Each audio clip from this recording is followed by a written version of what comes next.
que habían sufrido procesos de paro cardíaco y habían experimentado una muerte clínica. Bueno, pues la totalidad de esos pequeños, los 12, recordaban haber sufrido una ECM en diferente grado, ¿no? Es decir, bueno, zasca en toda la boca a esa línea de flotación, a la línea de flotación de los escépticos, según la cual esos menores de 5 años lo que recuerdan son sueños, ¿no? ¿Usted sabéis quién es?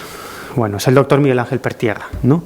Es uno de los médicos españoles que se ha especializado en el estudio de las experiencias cercanas a la muerte, ¿no? Él me contaba muchos casos, él ha publicado un libro en donde narra algunas de esas experiencias que ha podido vivir en propias carnes. Además es muy curioso porque él comenzó a interesarse por la cuestión de las ECMs después de haber sufrido un accidente de motocicleta y él mismo experimentó una ECM, ¿no? Eso hizo que se interesara por esta cuestión y, como él me explicaba, pues mi posición de médico pues era, sobre todo médico de guardia, médico en urgencias, pues era una posición inmejorable para recopilar casos de primera mano de experiencias cercanas a la muerte. Él me contó, entre toda una serie de casos, uno de ellos tenía que ver con una mujer que sufría un edema glótico, ¿no?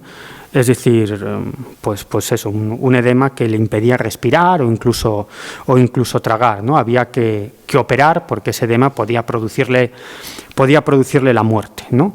Miguel Ángel Pertierra es médico cirujano, él era el médico cirujano que dirigía la operación a esta persona, y él me decía que utilizaban, entre otros elementos que empleaban, pues era una pinza dotado de un triángulo que se abre en otras 3 pinzas, ¿no? Era uno de los elementos empleados en esa operación. Y luego una aguja que empleaban para pinchar en el pulmón al paciente y que saliera el aire que estaba allí a presión, ¿no? Bueno, eran dos elementos que empleaban en esta intervención quirúrgica, ¿no?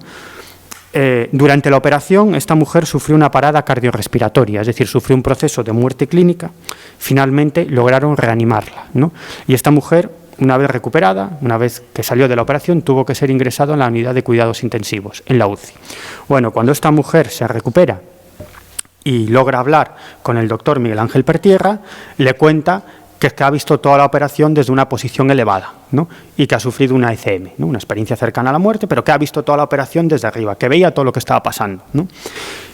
Y llega a describir con todo lujo de detalles esa aguja y esa pinza tan extraña, incluso el color de cada uno de esos utensilios médicos, ¿no?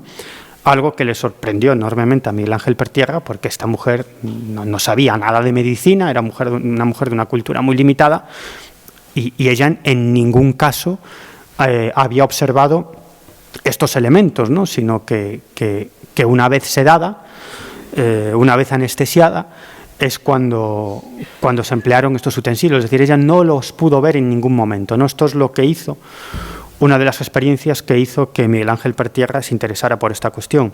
Yo, entre todos los casos de ECM que he recopilado, que son aproximadamente una 50, medio centenar de casos, ¿no? De propia voz de los protagonistas, podría contar muchos, ¿no? Pero no es la finalidad de esta charla y ya me estoy yendo mucho de tiempo. Pero, por ejemplo, estoy recordando un caso de una persona, además, que sufrió en Guadalajara un accidente de tráfico.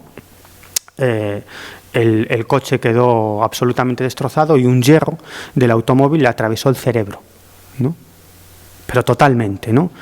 Lo ingresaron a un hospital de Guadalajara, donde lo iban a dar ya por desahuciado, y un médico se empeñó en que lo trasladaran al Hospital de la Paz para que le realizaran una intervención de urgencia. La mayoría de sus compañeros estaban en contra porque creían que era perder el tiempo, pero un médico se empeñó y lo trasladaron con, prácticamente nulas posibilidades de sobrevivir. Allí en el Hospital de la Paz, un médico cirujano, se empeñó aunque hubiera la mínima posibilidad o ninguna, en intervenirlo, y al final logró recuperarse de forma absolutamente milagrosa. Durante la operación sufrió varios procesos de muerte clínica, ¿no? Varios procesos, ¿no?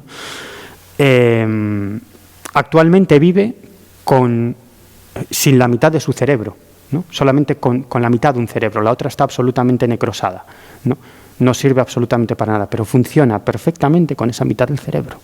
Conduce, habla, trabaja, ¿no?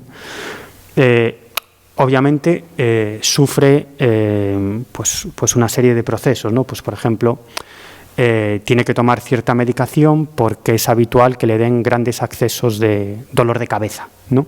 O incluso es habitual que escuche un zumbido muy molesto, ¿no? Es decir, que sí que tiene que medicarse para eso, pero lleva una vida más o menos normal, ¿no? Incluso ha sido estudiado desde el punto de vista médico, ¿no? Cómo es posible que una persona funcione perfectamente o casi perfectamente solamente con la mitad de su cerebro. Bueno, pues en ese proceso de muerte clínica, él se vio fuera de su cuerpo, ¿no? Y él me decía, yo estaba viendo todo lo que estaba allí, estaba viendo la piltrafa, que era mi cuerpo, ¿no? Y yo les estaba diciendo, él me contaba, dejarlos ya, decían, ¿no ves cómo está esto? No le hagáis ningún caso, no, si yo estoy muy bien aquí, qué sensación más bonita, ¿no? Qué sensación más tremenda, ¿no? Olvidaros ya de eso, decía, yo se lo decía, ¿no? Y yo les gritaba, oye, que paréis ya, decía, yo veía mi cerebro ahí con todo de fuera, los líquidos saliendo, y yo decía, ¿qué es eso? ¿No? Dejarlo ya, ¿no? Bueno, él sufre una experiencia cercana a la muerte en el que se ve en un paisaje determinado. Bueno, sería muy largo de explicar, ve a unas entidades espirituales, ve su vida, es decir, bueno.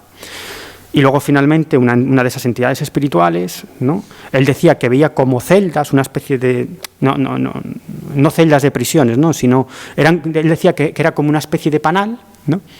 En el que había diferentes celditas y allí había personas que desprendían mucha paz, mucho amor y que le sonreían, ¿no?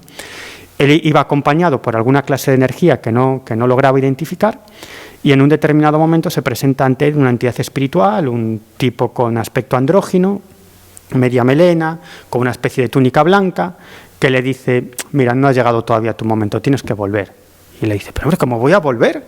Decía, pero si mira cómo estaba mi cuerpo, ¿no? Todos los líquidos saliendo ahí de mi cerebro, ¿no? ¿Cómo voy a volver yo? Y dice, no, tienes que volver, ¿no? Entonces le hacen desandar el camino y él regresa a su cuerpo. Bueno, lo interesante de todo esto es que cuando él se veía desde una posición elevada, él me decía, mira, había una cosa muy molesta, ¿no? O sea, más molesto que ver mi cerebro por ahí, por fuera de mi cráneo, ¿no? Decía, más molesto era una enfermera que iba con tacones, ¿no?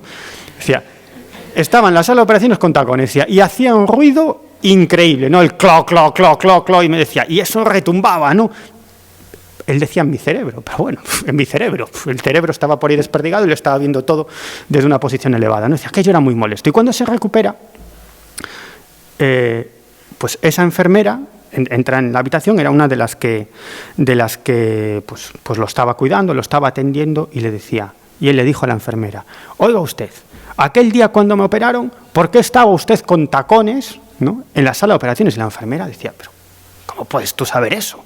Yo estaba con tacones. Efectivamente estaba con tacones. Ella venía de la boda de su hermano y con las prisas y tal se olvidó el calzado que usan las enfermeras y el personal médico, ¿no? Entonces se lo olvidó en casa, allí no lo tenía a mano y como tuvo que entrar de urgencia en la sala de operaciones, pues entró en tacones, ¿no? Fijaros qué interesante el caso, ¿eh? Es decir, él estaba observando, él, su alma, su espíritu, su conciencia, como lo queréis llamar, desde una posición elevada, lo que estaba sucediendo en esa sala de operaciones, ofreciendo detalles tan curiosos como esos, ¿no? Bueno, Pim Van Lommel me contó otro caso, ¿no? Otro caso fascinante, ¿no? Que él pudo investigar de primera mano. Una persona que sufre un paro cardíaco, creo que es en la ciudad de Ámsterdam, en un parque, varias personas se lo encuentran tirado y llaman a una ambulancia, ¿no? Había sufrido un paro cardíaco, en la ambulancia sufre una parada cardiorrespiratoria, de nuevo logran reanimarlo, sufre otra parada cardiorrespiratoria, otro proceso de muerte clínica y entra en el hospital en proceso de muerte clínica, ¿no? Al final logran reanimarlo, ¿no? Después, como digo, de sufrir varios procesos de muerte clínica, incluso cuando estaba entrando en el hospital, ¿no? Cuando le estaban dando los shocks para reanimarlo, pues una enfermera le quitó una dentadura postiza. Él tenía dentadura postiza y la enfermera se la quitó, como pudo, ¿no? O sea, no estaban para miramientos, ¿no? La agarró y la metió en cualquier sitio, ¿no? Porque lo que trataba el personal médico es reanimarlo, ¿no? Cuando este hombre se recupera y está en la habitación del hospital, llama a esa enfermera, ¿no? y al médico que participaba en su proceso de reanimación, ¿no? Y les da las gracias, ¿no?, por haberlo salvado, gracias entre comillas, porque le dice, hombre, yo estaba en un lugar tan maravilloso, ¿no?, y me sacan ustedes de aquí para traerme de nuevo a esto. Bueno, vale, ¿no?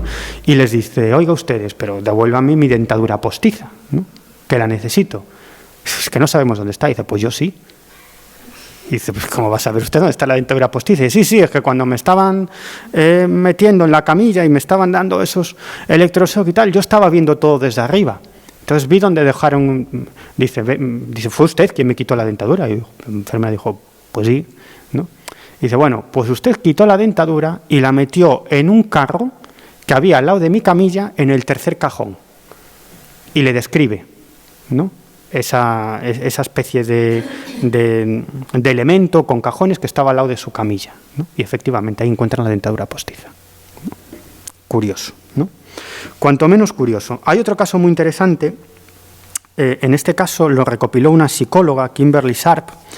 Ella era psicóloga en el hospital de Seattle, ¿no?, y sobre todo ella se especializaba en tratar a enfermos, a pacientes que habían sufrido un shock muy potente, ¿no?, o que habían sufrido procesos de muerte clínica con una recuperación muy problemática, ¿no? Bueno, ella era psicóloga, pues hablaba con ellos y trataba de ayudarles, ¿no? Pues bueno, una paciente de origen latino llamada María, que había sufrido un paro cardíaco y un proceso de muerte clínica, cuando estaba hablando con ella, pues ella le contó que es que había visto todo lo que pasaba desde una posición elevada, bueno, lo habitual en los casos que os estoy comentando, ¿no? Pero ella le cuenta algo más, le dice, mira, aquello era tan tremendo, ¿no?, lo de ver mi cuerpo ahí, dándome los electroshocks y tal, que yo dije, me piro, ¿no? Y entonces se fue por el hospital, ¿no?, salió incluso del hospital y se fue por ahí, entre comillas, volando, ¿no?, y tal, ¿no? Y ella le dice, bueno, y estuve bien por el hospital y tal y cual, y dice pero bueno, yo quiero comprobar, le dice ella, si esto ha sido un sueño, ¿no? Yo creo que fue real, ¿no? Dice, además vi muchos detalles del hospital. Y le empieza a dar detalles. Entre otras cosas, le dice que en otro edificio del complejo hospitalario, pero no el edificio en el que estaba ella ingresada, en otro edificio, en el tercer piso, en una ventana del tercer piso, concretamente en el alféizar de una ventana del tercer piso, había anudada una zapatilla de deportes, ¿no?, una zapatilla azul oscura, de hombre, del pie izquierdo, con los cordones atados de una forma un tanto peculiar por debajo del talón y desgastada a la altura del dedo meñique del pie, el dedo pequeño del pie, ¿no? Fijaros qué cantidad de detalles, ¿no? Hombre, imaginaros qué es lo que hizo Kimberly. Pues se fue al otro edificio, ¿no? Se fue al tercer piso y efectivamente allí estaba esa zapatilla de deportes con las características que María le había ofrecido, ¿no?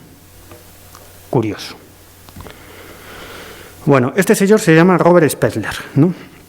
Este caso es fascinante, ¿no?, porque los escépticos, como ya se están quedando sin argumentos, ¿no?, ellos dicen, bueno, vamos a ver. Es decir, en los casos de experiencias cercanas a la muerte, en los casos de procesos de muerte clínica en los cuales la persona dice que ve lo que está pasando desde una posición elevada, que ve el túnel, la luz al fondo, etcétera, etcétera, dice, eso se puede explicar porque aunque se produzca un proceso de muerte clínica, siempre hay un mínimo de actividad cerebral. Aunque sea ínfima, siempre hay un mínimo de actividad cerebral. Por lo tanto, esa mínima actividad cerebral es lo que genera esa imaginación en el cerebro de las personas, ¿no? Pim Van Lovel me explicaba que eso es muy difícil de aceptar, ¿no? Porque, como digo, cuando se produce un paro cardíaco, al segundo la sangre ya no irriga el cerebro y, por lo tanto, el cerebro, dice Van Lommel, eso es lo que nos enseñaron en la facultad, está en encefalograma.